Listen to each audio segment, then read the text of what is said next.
వీటి నేపథ్యంలో ఊరు మార్చి, పేరు మార్చి, అంచనాలు మార్చి, అవినీతికి పాల్పడి అక్రమాలకు పునాదులు వేసి నిర్మించిన కాళేశ్వరం ప్రాజెక్టు ఈరోజు కూలిపోయింది.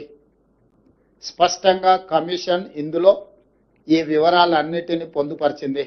దానికి సంబంధించిన ప్రజాప్రతినిధులు, ఐఏఎస్ అధికారులు, ఇంజనీరింగ్ నిపుణులు, నిర్మాణ సంస్థలకు సంబంధించి పూర్తి వివరాలను విశ్లేషణాత్మకంగా వారు రిపోర్ట్ ఇవ్వడం జరిగింది.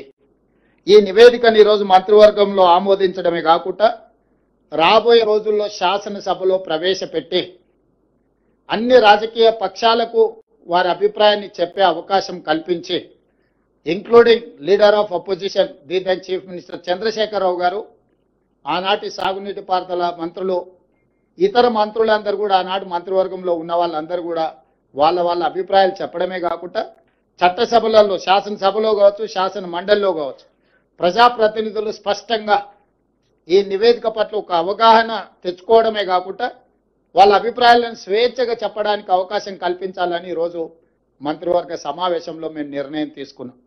అందుకే ఈ 665 పేజీల నివేదికను తొందరలోనే శాసనసభ, శాసన మండలి సమావేశాలను ఏర్పాటు చేసి అక్కడ ఈ నివేదికను ప్రవేశపెట్టి అందరి అభిప్రాయాలు పరిగణలోకి తీసుకున్న తర్వాత భవిష్యత్ కార్యాచరణను, కమిషన్ సూచించిన సూచనలను అమలు చేయడానికి ప్రభుత్వం ముందుకు వెళ్తుంది.